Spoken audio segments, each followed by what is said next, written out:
Ashwini sir, ये माना जा रहा था कि हो सकता है कि लेबनान को लेकर थोड़ा सॉफ्ट जो है वो ईरान पड़े, लेकिन बिल्कुल भी ऐसा नहीं हुआ। ईरान ने साफ कर दिया कि वो हिजबुल्लाह के साथ लगातार खड़ा रहेगा।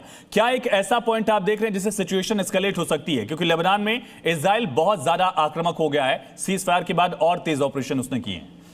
बिल्कुल, देखो सच्चाई है कि ये हमें समझना पड़ेगा कि सबसे ज्यादा प्रॉब्लम या पॉइंट ऑफ इंटरेस्ट इजराइल के लिए क्या है। इजराइल चाहेगा कि जितनी प्रॉक्सी हैं, ये जो तीन हैं आपको पता है, हमास, हिजबुल्लाह और होती। हमास जो है वो सुन्नी मिलिटेंट ग्रुप है और हिजबुल्लाह और होती जो हैं शिया हैं।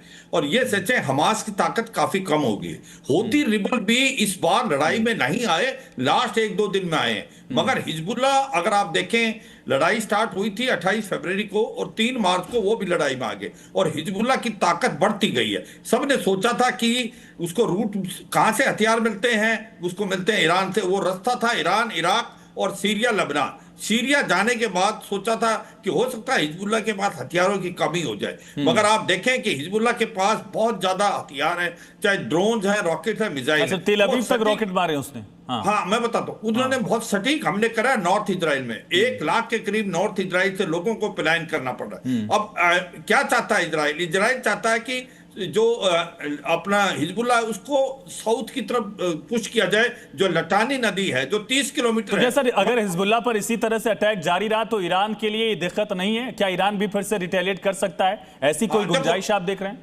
देखो, मैं कुछ उसी को समझा रहा था। ये सच्चाई है हिजबुल्लाह और एक प्रकार से इजराइल के बीच में है।